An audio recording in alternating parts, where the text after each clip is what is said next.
آئیے سمجھتے ہیں یہ کیا ہے یہ دنیا میں پہاڑ، یہ دنیا میں ہریالی، یہ دنیا میں نہریں، یہ دنیا میں گارڈن، یہ دنیا میں جانور، یہ دنیا میں ہل اسٹیشن، دنیا میں بہت سارے خوبصورت شہر، یہ سب کیا ہے؟ سمجھو اسے، قرآن سے سمجھو اللہ نے کیوں بنایا یہ بڑی بڑی گاڑیاں، یہ خوبصورت جانور، خوبصورت پرندے اللہ نے کیوں بنائے؟ قرآن سے پوچھو تو اللہ عز و جل ارشاد فرماتا ہے اِنَّا جَعَلْنَا مَا عَلَى الْأَرْضِ، بے شک جو کچھ زمین پر ہے اس کو ہم نے بنایا۔ کیا بنایا؟ زینہ، سجایا ہے اس کو، پرکشش ہے، یہ زمین کی زینت ہے۔ اگر چٹیل میدان ہو تو انسان کے لیے کوئی زینت کی چیز نہیں ہوتی۔ اب آپ دیکھیں گے پھلوں کو دیکھ کر خوشی ہوتی ہے، پھولوں کو دیکھ کر خوشی ہوتی ہے، آدمی جاتا ہے ہل اسٹیشن پر جا کر کے وہاں کے موسم سے خوشی حاصل کرتا ہے، پہاڑوں کو دیکھ کر خوشی حاصل کرتا ہے۔ نائگرا فال جو ہے، جو امریکہ کی سائیڈ میں بھی ہے اور کینیڈا کی سائیڈ میں بھی ہے، وہاں کی بہتی ہوئی نہروں کو دیکھ کر اسے خوشی ہوتی ہے۔ جھرنے دیکھنے کے لیے انسان جاتا ہے۔ یہ سب کیا ہے؟ کیا ہے یہ سب؟ تو اللہ فرماتا ہے زینہ، یہ زینت ہے، لیکن اس زینت میں گم ہونے کے لیے اللہ نے زینت نہیں بنائی۔ اگر تم یہ سمجھتے ہو کہ یہ زمین کے اوپر جتنی زینت ہے، جتنی آرائش ہے، جتنی سجاوٹ ہے، یہ پرماننٹ رہنے والی ہے تو نہیں، اور انہیں دیکھ کر اس میں الجھ مت جانا، الجھ مت جانا۔ مولا تو نے یہ کیوں بنایا ہے؟ اس میں کشش کیوں رکھی ہے؟ اس کو سجایا کیوں ہے؟ اللہ اکبر۔ تو آگے میرا رب فرماتے ہیں لِنَبْلُوَهُمْ ایہم احسن عملا، تاکہ ان کو آزمائیں، کن کو؟ انسانوں کو، کہ ان میں کون ہے جو سب سے اچھے عمل کرتا ہے۔ یہ زینت اس لیے ہے تاکہ تم دیکھو کہ جب یہ اتنی خوبصورت چیزیں ہیں اور اس کے اندر اتنی کشش ہے تو جنت کتنی اچھی ہوگی۔ تم اس میں مت الجھو، اس لیے کہ یہ تو فنا ہونے والی چیز ہے۔ یہاں کے پہاڑ بھی ختم ہو جائیں گے، یہاں کا سب کچھ ختم ہو جائے گا، یہاں کے جانور ختم ہو جائیں گے، یہاں کا سب کچھ، سب چٹیل میدان ہو جائے گا، جیسا کہ آگے کی آیت میں اللہ عز و جل نے فرمایا۔ پہلی آیت میں تو فرمایا کہ ہم نے زمین کے اوپر یہ زینت عطا فرمائی، اور یہ زینت کیوں رکھی؟ تاکہ ان کو آزمائیں کہ کون ہے ان میں جو اچھا عمل کرتا ہے۔ یعنی بندو، تم اس کی کشش کی طرف مائل ہو رہے ہو، اس کو خوبصورت سمجھ کے تم دیکھ رہے ہو، لیکن ہم تو ایک دن اس کو چٹیل میدان کے اندر تبدیل کر دیں گے۔ اگر تم اچھے عمل کرو گے تو ہم تمہیں ایسی جنت عطا کریں گے جس کا تصور دنیا کی کسی چیز کے ذریعے تم قائم کر ہی نہیں سکتے۔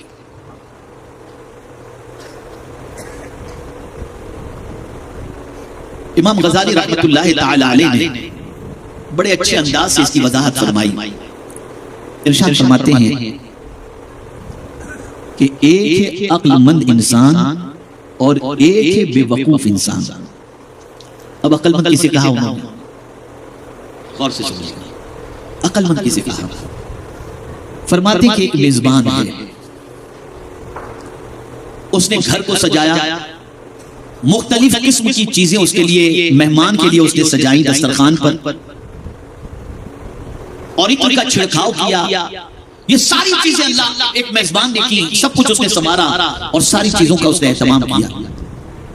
عقل مند مہمان آیا، اس نے گھر کے روغن کو دیکھا، رنگ و روغن کو دیکھا، آرائش و زیبائش کو دیکھا، پردوں کو دیکھا، فرنیچر کو دیکھا، ڈشوں کو دیکھا، ساری چیزوں کو دیکھا، خوشبو سے خوب لطف اندوز ہوا، اور پھر جب کھانا کھا چکا تو کھا کر میزبان کا شکریہ ادا کیا۔ اللہ آپ کو جزائے خیر عطا فرمائے، ماشاءاللہ بہت اچھا گھر ہے، بہت اچھا کھانا آپ نے بنایا، اور یہ کہہ کر کے وہ رخصت ہو گئی۔ یہ عقل مند ہے۔ یہ کون ہے؟ آپ سمجھ رہے میری بات؟ یہ کون ہے؟ بولیے، عقل مند۔ ایک بے وقوف آیا، وہ بھی مہمان بن کر کے آیا، میزبان نے سب کی دعوت کرنے کا اہتمام کیا تھا، تو بے وقوف آیا، اس کی بھی دعوت، اس کے لیے بھی سب کچھ سجایا، خوب پرفیوم چھڑکا، خوب گھر اس نے سنوارا، ساری چیزیں اس نے کی، بلکہ ہمیشہ وہ بنا کر کے ہی رکھتا کہ کبھی بھی کوئی آ جائے تو اس کے لیے مجھے زیادہ محنت کرنے کی ضرورت نہ پڑے، اور مہمان جب بھی آئے تو میں اس کا اہتمام کروں اور اس کی میزبانی کروں۔ لیکن بے وقوف آیا تو اس نے گھر دیکھا، اور جب اس کو عزت دی گئی، توجہ چاہوں گا جملے پر، میزبان نے ہر مہمان کو میزبان نے عزت دی، بے وقوف کو بھی دی، عقل مند کو بھی دی، لیکن جب عقل مند کو دی تو عقل مند تو آیا، کھایا، پیا، شکریہ ادا کیا اور چل گیا، لیکن بے وقوف بیوقوف آیا اور دیکھا کہ مجھے اتنی عزت دی جا رہی ہے اور میرے لیے اتنا اہتمام کیا گیا. امام غزالی کی سوچ کیا کہنا, جب اتنی عزت مجھے دی جا رہی ہے تو دل میں اس کے خیال پیدا ہوا کہ اب یہ خالی مجھے کھلائے گا نہیں, یہ تو بنگلہ بھی مجھے دے دے گا اور سب کچھ میرے نام پہ کر دے گا, اس لیے کہ اتنی اس نے میری عزت کی ہے. لیکن جب میزبانی مکمل ہوئی اور اس کے بعد جب اس نے رخصتی کی اجازت چاہی تو خالی ہاتھ وہ جانے لگا. میزبان نے اسے کچھ نہیں دیا. امام غزالی علیہ رحمہ فرماتے ہیں, اے دنیا میں رہنے والے انسانوں, تم دنیا کی زیب و زینت کے اندر جو ڈوب جاتے ہو اور سمجھتے ہو کہ یہ پرماننٹ ہے اور تمہارے ساتھ جانے والی چیز ہے, تم بے وقوف مہمان ہو. اللہ نے اس لیے دیا ہے ٹیمپریری سے لطف اٹھاؤ, پلٹ کر کے تمہیں خدا کے پاس جانا ہے اور جب تم اس کے پاس جاؤ گے تو یہ چیزیں ساتھ لے کر کے نہیں جاؤ گے, اپنے نیک اعمال اپنے ساتھ لے کر کے جاؤ. ہم الجھ گئے, ہم کاروں میں الجھ گئے, ہم فرنیچر میں الجھ گئے, ہم دیگر چیزوں میں الجھ گئے, آسائش میں الجھ گئے, زیبائش میں الجھ گئے, کچھ بھی ہمارے ساتھ آنے والے نہیں, سب صحیح رہ گئے. اور جب آج میڈیا آپ کو پکار کے کہہ رہا ہے کہ قیامت کی نشانی, قیامت قریب ہے, تو اس میں تو کوئی شک نہیں کہ دنیا فنا ہونے والی چیز ہے. اللہ نے آگے ارشاد فرمایا, اِنَّا جَعَلْنَا مَا عَلَيْهِ صَعِيدًا جُرُزًا, اور پھر یہ جو کچھ تمہیں دنیا کے اندر نظر آ رہا ہے نا, اسے ہم پٹ میدان کی طرح کر دیں گے, سب ختم ہو جائے گا, کچھ بھی نہیں رہے گا, بالکل میدان ہو جائے گا. لیکن ہم بے وقوف ہیں کہ اس میں الجھے ہوئے ہیں, اسی کی فکر میں لگے ہوئے ہیں, اسی کی الجھن کے اندر, اسی کے لیے صبح کرتے ہیں, اسی کے لیے شام کرتے ہیں. اور اللہ فرماتا ہے کہ میں نے یہ زینت جو زمین پر بنائی لِنَبْلُوَهُمْ أَيُّهُمْ أَحْسَنُ عَمَلًا, ہم ان کو آزمانا چاہتے ہیں کہ کون ہے جو سب سے اچھے عمل کرتا ہے. لیکن آج ان چیزوں کو پانے کے لیے انسان جائز و ناجائز کا خیال نہیں کرتا, حلال و حرام کی تمیز نہیں کرتا. آپ ذرا دیکھو تو صحیح, اس دنیا سے زیادہ بھی بے وفا کوئی چیز ہے؟ یہ دنیا کس کی ہوئی ہے؟ کسی کی نہیں ہوئی, نہ آپ کی ہوئی ہے نہ ہماری ہوئی ہے. اے رسول اعظم صلی اللہ تعالی علیہ وسلم کے دیوانوں, اس دنیا کی محبت نے ہمارے دل کو بے قرار کر دیا, دنیا کی محبت نے ہمارے قلب کو بے چین کر دیا, دنیا کی محبت نے ہمارے سکون کو غارت کر دیا, دنیا کی محبت نے ہمیں تباہی اور بربادی کے دہانے پر لا کر کھڑا کر دیا. دنیا کی محبت نے ہماری کیفیت یہ بنا دی کہ ہمارے پاس بہت کچھ ہوتے ہوئے بھی ہماری طبیعت کے اندر قناعت نہیں ہے, سکون نہیں ہے. اے رسول اعظم صلی اللہ تعالی علیہ وسلم کے دیوانوں, اس دنیا کی چیزوں کے اندر الجھو مت, ایک چیز کی فکر رکھو بس. جو آج سبق آپ کو سمجھانا چاہتا ہوں وہ سبق آج ذہن کے اندر رکھو. ایک چیز کی فکر رکھو اور وہ چیز یہ ہے کہ ہمارا ایمان سلامت ہو اور ہم جب اس دنیا سے جائیں تو ہمارے ساتھ نیکیوں کا خزانہ موجود ہو. اس کی باقی کچھ لے کر جا ہی نہیں سکتے. آپ نے بلین روپے جمع کر لیے, قبر میں نہیں آئے گا. آپ نے لاکھوں محل تیار کر لیے اپنے, کوئی چیز قبر میں نہیں آئے گا, سب باقی رہ جائے گا. شاید آپ کے ذہن میں یہ بات آئے کہ میں گھر بنانے کے لیے منع کر رہا ہوں یا تجارت کرنے کے لیے منع کر رہا ہوں. آپ گھر بناؤ, تجارت کرو, اس کی محبت کو دل میں جگہ بنا دو. جہاں یہ محبت دل میں گھس گئی آخرت برباد. اب اس کو جہاں دنیا کے حوالے سے اللہ نے یہ فرمایا وہیں آخرت, اس چیز کو ذہن میں رکھیے گا. وَإِنَّا جَعَلْنَا عَلَيْهَا صَعِيدًا جُرُزًا, جو کچھ آپ کو نظر آ رہا ہے, جتنا بھی نظر آ رہا ہے, اللہ نے فرما دیا ہم اس کو پٹ میدان کی طرح کر دیں. ایک دم زمین وہ سے بالکل کلیئر زمین, ایک درخت بھی نہیں ہوگا, ایک پہاڑ بھی نہیں ہوگا, سیدھی یہ زمین بن جائے گی. اور اللہ کے لیے کوئی مشکل نہیں. تو اب کرنا کیا ہے, اب کرنا کیا ہے؟ تو اس کو اللہ نے دوسرے مقام پر فرمایا, من اراد الآخرة وسعى لها سعيها وهو مؤمن کان سعیہ مشکورا او کما قال. اللہ ارشاد فرماتا ہے جس نے آخرت کا ارادہ کیا. ارادہ کس کا؟ آخرت کا, اور اس کے لیے کوشش کی. آخرت کا ارادہ کیا یعنی آخرت سوارنے کا اس نے ارادہ کیا اور اس کے لیے کوشش کی. وہو مؤمن, اس حال میں کہ وہ صاحب ایمان ہے. تو قرآن کہتا ہے فَأُولَئِكَ كَانَ سَعْيُهُمْ مَشْكُورًا, اللہ اس آخرت کی کوشش کرنے والے کی قدر فرمائے. یعنی اے آخرت کی تیاری کرنے والے عقل مند, تیری کوشش رائے گاہ نہیں جائے گی. تو نے اگر آخرت کے لیے کوشش کی ہے تو یقیناً تیری کوشش برابر ہوگی اور ساتھ ہی ساتھ تجھے جنت کا مزدہ جاں فضا عطا کیا جائے گا. اے رسول اعظم صلی اللہ علیہ وسلم کے دیوانوں، جہاں صبح اٹھ کر دنیا کی فکر کرتے ہو وہیں صبح اٹھ کر آخرت کی بھی فکر کرو. جہاں رات کو سوتے وقت تم دنیا کی فکر کرتے ہو وہیں رات کو سوتے وقت آخرت کی بھی فکر کرو. مجھے ایک خاتون کی بات بڑی پیاری لگی.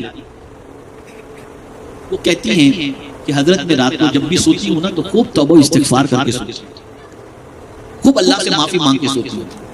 میں نے کہا ایسا کیوں؟ تو انہوں نے کہا پتہ نہیں صبح اٹھ سکوں کہ نہ اٹھ سکوں. رات کو معافی مانگ لیتی ہوں، اگر موت بھی آ گئی تو موت سے پہلے معافی کو اللہ عز و جل قبول فرما لے، اس نیت سے میں رات کو معافی مانگ کے. آج کا مسلمان کیا کر کے سوتا ہے؟ پکچر دیکھتے دیکھتے سو گیا، گانے سنتے سنتے. بلکہ مجھے تو کچھ لوگ کہتے ہیں نیند نہیں آتی تو ہم ایئر فون لگا کر کے جو ہے وہ سنتے رہتے تو آنکھ لگ جاتی ہے. گانے سن سن کے سو رہے ہیں. ذرا سوچو، صبح اٹھو تو دنیا کی فکر جہاں کرتے ہو وہی آخرت کی بھی فکر کرو. اور رات کو جب سو تو صرف یہ نہیں کہ دنیا کی فکر کر کے سو، آخرت کی فکر کر کے سو. اور یہ بات میری ذہن میں بالکل محفوظ کر لینا، جو آخرت کو سنوارنے میں لگا رہتا ہے اللہ اس کی دنیا سنوار دیتا ہے. جو آخرت کے سنوارنے کی فکر رکھتا ہے اللہ اس کی دنیا سنوار دیتا ہے. اور جو صرف دنیا سنوارنے کی فکر کرتا ہے اللہ اس کی دنیا بھی خراب کرتا ہے اور آخرت. اب یہاں دنیا کے حالات آپ کی نگاہوں کے سامنے ہیں. کوئی چیز ایسی نہیں جو چھپی ہوئی ہو. ہر آدمی سوچ رہا ہے کہ اب تیسری عالمی جنگ ہوگی، اب نقارہ بجے گا، اب ایٹم بم پھوٹیں گے، اب یہ ہوگا، نیوکلیئر ویپن استعمال ہوں گے. جو کچھ بھی آپ دیکھ رہے ہیں اور سن رہے ہیں اس میں آپ محسوس کر سکتے ہیں. بس ایک جملہ عرض کر کے میں اپنی گفتگو ختم کرتا ہوں، اس لیے کہ وقت کی قید بھی ہے اور میں نہیں چاہتا کہ ضرورت سے زیادہ آپ پر بوجھ ڈالوں اور کوئی ایسا وقت اتنا وقت میں لے لوں جس کی وجہ سے قانون شکنی کا معاملہ ہو. غور سے سنیے گا، پلے باندھ کر کے یہ بات جائیے گا. کوئی کہہ سکتا ہے کہ وہ کتنا جیے گا آپ کو معلوم؟ کوئی کانفیڈنس سے کہہ سکتا ہے؟ جواب دیجیے آپ. نہیں. میں اس کو ایک بہت پیارے ایگزامپل کے ذریعے سمجھاؤں گا تو بات سمجھ میں آئے گی. ایک انسان کے دنیا میں آنے کی خبر 9 مہینے پہلے ہو جاتی ہے. ایک انسان کے دنیا میں آنے کی خبر 9 مہینے پہلے ہو جاتی ہے. اگر عورت امید سے ہے اور پازیٹیو آ گیا تو پتہ چل جاتا ہے کہ اب اس کے شکم میں پرورش پانے والا بچہ 9 مہینے کے بعد وجود کے اندر آ جائے گا. ہے نا؟ تو آنے کی اطلاع 9 مہینے پہلے ہو جاتی ہے. آپ سمجھ رہے ہیں؟ آنے کی اطلاع کتنے مہینے پہلے ہو جاتی ہے؟ 9 مہینے پہلے ہو جاتی ہے. لیکن جانے کی خبر 9 سیکنڈ پہلے بھی نہیں ہوتی. آنے کی خبر 9 مہینے پہلے ہو جاتی ہے اور جانے کی خبر 9 سیکنڈ پہلے بھی نہیں ہوتی. وجہ یہ ہے کہ بندے تو یہ نہ سوچنا کہ تو اتنا جیے گا، ہر سیکنڈ کو تو سمجھ کہ کبھی بھی موت آ سکتی ہے. اپنی آخرت کی تیاری کے اندر مصروف رہو. میرے پیارے آقا صلی اللہ تعالی علیہ وسلم کے پیارے دیوانوں، آج دنیا کا پورا ماحول ہمیں یہ بتا رہا ہے اور میری بات سن لیجئے گا، دماغ میں محفوظ کر لیجئے گا. آنے والے کچھ سالوں کے بعد دنیا میں جنگ صرف اس بنیاد پر ہوگی کہ پانی پر کنٹرول کس کا ہوگا. اتنی پانی کی قلت ہو جائے گی، پانی کی اتنی قلت ہو جائے گی. یہ حالات بن رہے ہیں اور ہمارا حال کیا ہے؟ بڑی معذرت کے ساتھ میں خاص طور پر اپنے بھائیوں سے کہوں گا، مسلمان بھائیوں سے، گٹکے سے فرصت نہیں، تمباکو سے فرصت نہیں، سگریٹ سے فرصت نہیں، یوٹیوب سے فرصت نہیں، چوراہے پر بیٹھ کر گپ شپ کرنے سے فرصت نہیں، کیرم کھیلنے سے فرصت نہیں، اور تھوڑا سا اور آگے بڑھ جائیں تو رمی کھیلنے سے فرصت نہیں. یہ سب ساری چیزوں میں ہماری قوم ڈوب رہی ہے. گویا ہم خود مصیبتوں کو دعوت دے رہے ہیں. مصیبت تو اتنی دور کہاں ہے، آجا جلدی سے. اور ہماری کیفیت، اب آخری بات، ہماری کیفیت ہم ہی نہیں جانتے، غیر بھی جانتے. اور غیر بھی جانتا ہے کہ رمضان ہو، حج ہو، روزے ہو، نماز ہو، مسلمان نہیں بدل سکتا. دلیل دوں آپ کو، نئی پکچر ریلیز ہوتی ہے عید ہی کے لیے، اس لیے کہ یہ جانتے ہیں کہ مسلمان آزاد ہوا سب سے پہلے گناہ کی طرف بھاگے گا. شیطان تو بعد میں بھاگے گا، پہلے یہ بھاگے گا. یہ ہماری پہچان ہے. تو ذرا اپنے آپ کو سنوارو، اپنی سوچ کو درست کرو کہ دنیا کے بہت زیادہ جھمیلوں کے اندر پڑنے کی بجائے آخرت کی بھی فکر کرو. دنیا میں رہنا کتنا ہے نہیں معلوم، اچھی طرح سے جینے کا آپ انتظام کرو. میں یہ نہیں کہتا، لیکن اتنا بھی دنیا میں نہ ڈوب جاؤ کہ آخرت کی تیاری کا کوئی خیال ہی نہ رہے، کوئی فکر ہی نہ رہے، اور آخرت کی تیاری کے لیے کوئی جد و جہد ہی نہ رہے. میرے پیارے آقا صلی اللہ تعالی علیہ وسلم کے پیارے دیوانوں، آخرت کے لیے بھی کوشش کرو، وہاں کے لیے بھی تیاری کرو. انہی کلمات خیر پر میں اپنی گفتگو کو سمیٹتے ہوئے آپ سے عرض کروں گا، ماحول کریٹ کریں، سرکل ایسا بنائیں کہ آپ کے ساتھ بیٹھنے والے کے دل میں گناہ سے نفرت پیدا ہو، نیکی سے محبت پیدا ہو. ہر فرد اپنے اعتبار سے کوشش کرے کہ وہ بہتر بن جائے، وہ اچھا بن جائے. اس کے پاس بیٹھے تو آخرت کا جذبہ پیدا ہو، آخرت سنوارنے کا جذبہ پیدا ہو، اور دنیا کے اندر بھی باوقار انداز کے اندر باعزت بن کر جینے کا حوصلہ پیدا ہو، اور علم کے ساتھ ساتھ عمل کا جذبہ بھی پیدا ہو. علم بھی حاصل کرو، دینی علم بھی حاصل کرو، دنیاوی علم بھی حاصل کرو، اور ان معاملات کے اندر خوب دنیا سے آگے نکل جاؤ. آج بہت ضرورت ہے دینی دنیاوی دونوں تعلیم حاصل کرنے کے ساتھ ساتھ اچھے اخلاق کا پیکر بننے کی بھی. اچھے اخلاق کے پیکر بنو، اپنے کیریکٹر کو درست کرو، دیانتداری کو پیش کرو، اور اچھی طریقے سے اپنی زندگی گزارنے کی کوشش کرو. انشاءاللہ العظیم دنیا بھی بہتر ہوگی اور آخرت بھی بہتر ہوگی.